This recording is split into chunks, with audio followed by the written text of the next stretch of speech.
Hello guys, welcome back to our channel Kalam academy. मैंने अपने पीछे वीडियो में बता रखा था गोल्डन रूल ऑफ अकाउंट्स और मैंने उसमें बता रखा है कि इसके एग्जांपल्स हम अपने नेक्स्ट वीडियो में पढ़ेंगे। तो आज जो है हम अपने एग्जांपल इसमें जानेंगे।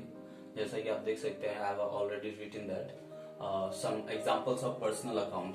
ठीक है, पर्सनल अकाउंट का मैंने जो है एक एग्जाम्पल दिया है, उसके बाद हम यहाँ पे सॉल्व करेंगे। जब जनरल एंट्रीज जब हम पास करते हैं तो उसके ये फॉर्मेशन होते हैं। ठीक है, ये उसका पार्ट है, फॉर्मेशन है।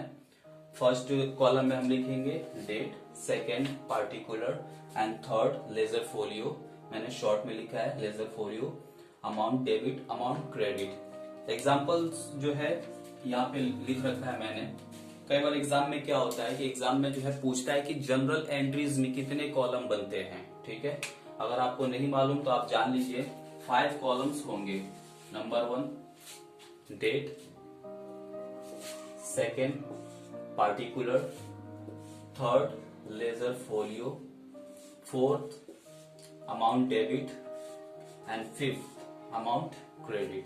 ठीक है, ये अपने कॉलम होते हैं। तो यहाँ पे देख सकते हैं कि मैंने जो है इसको शॉर्ट फॉर्म में लिखा है लेजर फोलियो। आप जो है इसको जो है फुल फॉर्म ले लीजिए, लेजर फोलियो। ठीक है, ये लेजर फोलियो। लेजर फोलियो क्या है? जब हम लेजर में एंट्रीज को पोस्ट करते हैं, ठीक है, तो कौन से पेज से हमने जो है ट्रांजेक्शन्स को उठाया है, यहाँ पे हम ये मेंशन करते हैं। और लेजर फोलियो लेजर में जब जाता है तो लेजर में उसका जो है जनरल फोलियो होता है, उसमें हम इसके नंबर को मेंशन करते हैं कि हमने कौन से पेज से जो है इस ट्रांजेक्शन्स को उठाया है। तो आइए हम अपना जो है क्वेश्चन सॉल्व करते हैं। पहला एग्जांपल है कैश रिसीव फ्रॉम उस्मान 5000। ठीक है, तो हम यहाँ पे एग्जाम्पल डालेंगे। डेट है तो यहाँ पे डेट डाल दो। अगर एग्जाम्पल लिखा हुआ है कि कौन सा एग्जाम्पल सेट, जैसे कि 1 जैन है, 3 जैन है, ठीक है, तो यहाँ पे आप 1 जनवरी 2014, 16 जो भी हो आप डाल लो। यहाँ पे मैंने मेंशन कर दिया है 1। Cash received from Usman. Personal account का रूल क्या होता है? Golden rule, debit the receiver and credit who पे। ठीक है, मैंने अपने पिछले वीडियो में बता रखा है कि रूल्स क्या होंगे। उस रूल्स को ध्यान रखते हुए ही हम जो है ट्रांजेक्शन को यहाँ पे डालेंगे। अगर आपको नहीं मालूम तो आप जो है प्रीवियस टाइम का जो मैंने वीडियो बना रखा है उसको आप देख सकते हैं। तो कैश रिसीव्ड, कैश हमारे पास आ रहा है। Just feel that cash is coming to you, then you will have to write over here that cash received, cash account debit. Okay, what is the amount? 5000, just only 5000। ठीक है, cash हमारे पास आया, मैंने बताया था debit the receiver and credit who पे, credit the giver. तो कौन देता है? फ्रॉम उस्मान, उस्मान से हमें मिला है तो इनका क्या हो जाएगा? क्रेडिट हो जाएगा। तो जब हम लिखेंगे तो यहाँ पे to Usman, Usman account. Okay, 5000 यहाँ पे लिख दिया जाएगा। ये ट्रांजेक्शन्स आपका जो है यहाँ पे रिकॉर्ड हो गया। अब क्या करेंगे? इनको रिकॉर्ड करने के बाद हम नीचे नैरेशन लिखते हैं। उस नैरेशन में ये बताता है कि एक्चुअल में इस ट्रांजेक्शन्स में हुआ क्या है।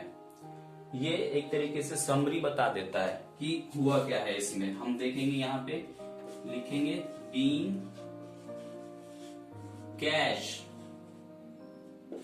Cash received from Usman. Okay, तो यहाँ पे ट्रांजेक्शन्स रिकॉर्ड हो गया, नैरेशन लिख दिया। Debit and credit both side should be equal, अलग अलग नहीं होना चाहिए। अलग अलग अगर होता है तो यानी ट्रांजेक्शन्स आपका गलत रिकॉर्ड हुआ है। ठीक है, आई होप कि आपको ये एग्जांपल समझ में आया हो। पहला एग्जांपल हो गया। अब हम अपना जो है दूसरा एग्जांपल देखेंगे। पेड टू करीम 10,000। दूसरा एग्जांपल है 10,000 रुपए करीम को पे किया। तो यहाँ पे कौन पा रहा है पैसा? पैसा करीम पा रहे हैं। ठीक है, हु रिसीव? करीम। और जा क्या रहा है, पैसा। कौन पे कर रहा है, बिजनेसमैन ही पे कर रहा होगा जिसका ये अकाउंट्स बन रहा है, ठीक है। तो debit the receiver and credit who पे। तो रिसीव कौन कर रहा है, करीम। पेड टू करीम 10,000, पेड किया है किसको, करीम को। तो करीम क्या हो जाएंगे यहाँ पे, ये हमारा दूसरा एग्जांपल, करीम हमारे डेबिट हो जाएंगे, ठीक है। करीम, करीम अकाउंट डेबिट, ओके। कितने से डेबिट हो जाएंगे, 10,000। जा क्या रहा है हमारे पास से, कैश, ओके, कैश। ये क्रेडिट में डाल देंगे। नरेशन क्या बनेगा हमारा, being cash paid to Karim rupees 10,000, ठीक है। ये हमारा दूसरा एग्जांपल था पर्सनल अकाउंट का। आई होप कि ये चीज आपको समझ में आई हो। अब हम अपना अगला वीडियो देखेंगे रियल अकाउंट्स, ओके।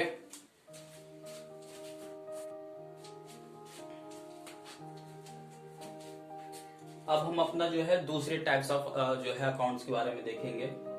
पर्सनल बता दिया मैंने, अब रियल अकाउंट के बारे में बताऊंगा। रियल अकाउंट का रूल आप जानते हैं, debit what comes into the business, credit what goes out to the business.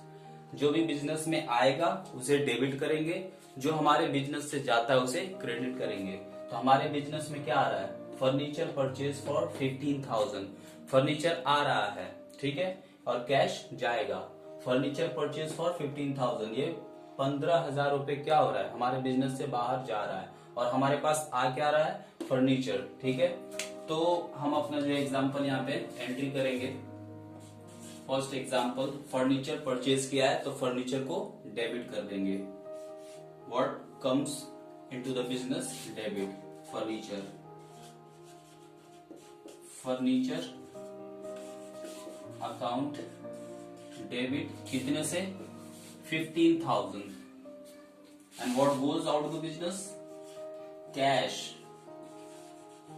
Cash account credit, 15,000 से ये क्रेडिट हो जाएगा। अमाउंट आप देख सकते हैं सेम आ रहा है, डेबिट भी सेम आएगा और क्रेडिट भी सेम आएगा। अगर दोनों में डिफरेंस होगा तो यानी कहीं ना कहीं मिस्टेक हुआ है, ठीक है। एंड नरेशन हम डालेंगे यहाँ पे, being furniture purchase, furniture purchase for rupees 15,000 only, okay. I hope कि आपको ये भी एग्जांपल सही तरीके से समझ में आया हो। अगर आपको समझ में ना आए तो आप कमेंट बॉक्स में जो है आप बता सकते हैं क्या चीजें समझ में नहीं आई है। दूसरा एग्जांपल देख लेते हैं रियल अकाउंट से related. Machine purchase for rupees 50,000। हमने मशीन जो है 50,000 का खरीदा। क्या आ रहा है बिजनेस में, मशीन। क्या जा रहा है बिजनेस से, कैश। तो एंट्री मारते हैं हम यहाँ पे, machine account debit rupees 50,000, okay. क्या जा रहा है बिजनेस से, कैश,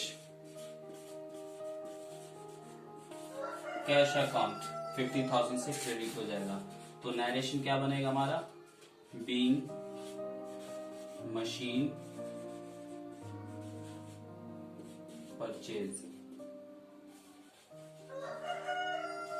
फॉर रुपीज 50,000, ठीक है। आई होप कि एग्जांपल्स आपको समझ में आए हो। अब हम अपना देखेंगे नॉमिनल अकाउंट।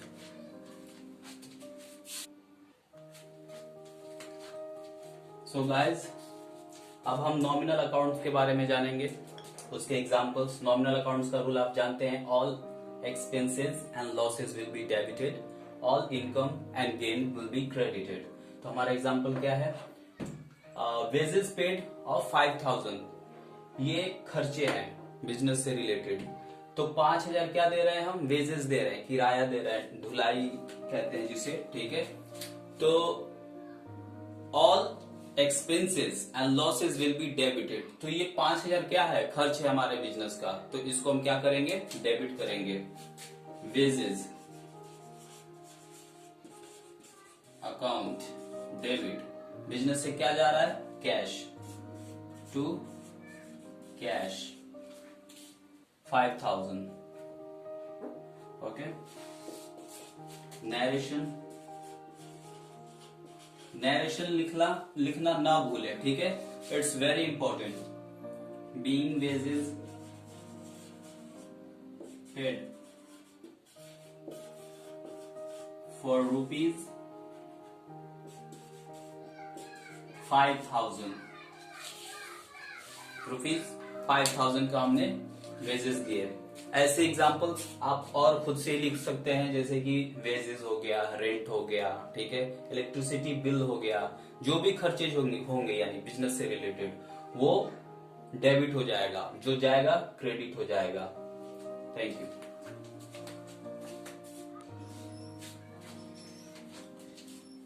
सो गाइज, हमने नॉमिनल अकाउंट से खर्चे से रिलेटेड जो है एग्जांपल्स देख लिए। अब इनकम गेन से रिलेटेड देखते हैं। जैसे कि मैंने यहाँ पे एग्जांपल लिख रखा है, goods sold at 5,000, cost was 3,000। 3,000 का माल था, 5,000 रुपए में बेचा, तो प्रॉफिट कितने का हुआ, 2,000 का। तो जो प्रॉफिट होगा तो उसके लिए हम क्या एंट्री करेंगे, तो आइए देखते हैं प्रॉफिट होगा तो किस तरीके का एंट्री होगा हमारा, ठीक है। तो प्रॉफिट जब होगा तो प्रॉफिट का हमारा एंट्री होगा, सबसे पहले तो जो नॉमिनल का हमारा रूल है वो ये होगा, all expenses and losses will be debited and all income and gain will be credited. तो हमारा गेन क्या हुआ है, 2,000 का हुआ है। तो जो गुड्स सोल्ड हुआ है, goods sold, okay, and then profit and loss account credit. So goods sold हुआ है हमारा 5,000 का, ठीक है, तो मैं डायरेक्ट पोस्ट कर रहा हूं, ठीक है। 2,000 हमारा प्रॉफिट हुआ है, तो 2,000 रुपए हम यहाँ पे मेंशन कर देंगे profit. Goods sold account debit with 2,000 because it is profit, and profit and loss account will be credited, okay। and in other case, अगर हमारा कॉस्ट 5,000 होता और सेल्स 3,000 होता, तो हमारा क्या हो रहा है, 2,000 का लॉस हो रहा है। तो इसको हम उल्टा कर देंगे, ठीक है। Profit and loss account will be debited and the assets whatever you have been just selled that will be credited. जैसे कि मान लो यहाँ पे एग्जांपल हम देखते हैं, यहाँ पे इसको काट दें आप, ठीक है। यहाँ पे रख लो फर्नीचर, ठीक है, फर्नीचर, और यहां पे आप कर लो profit and loss account debit and furniture account credit. कितने से लॉस हुआ है, 2,000 से लॉस हुआ है। आई होप एग्जाम्पल समझ में आया हो। Goods sold, first example, just assume that this is 5,000, 5,000 का माल बेचा है, कॉस्ट था 3,000, ठीक है, 2,000 प्रॉफिट हुआ। तो उस केस में क्या होगा, हमारा जो भी हमने जो माल सेल किया उसको डेबिट कर देंगे, असेट्स अमाउंट यहाँ पे मेंशन करेंगे। लाइक फर्नीचर अगर बेचा होता और प्रॉफिट होता तो furniture account debit, profit and loss account will 2,000, and if there is any loss then profit and loss account will be debit and furniture account will be credited. I hope आपको ये video समझ आया हो। अगर आपको कोई भी problem हो, इसमें कोई भी क्वेरीज हो, तो आप कमेंट्स बॉक्स में जो है मेंशन कर सकते हैं, मैं उसके बारे में आपको बता दूंगा। If you are watching on Facebook then please follow our page, and if you are watching on YouTube then please subscribe our channel and don't forget to share with your friend and please like it.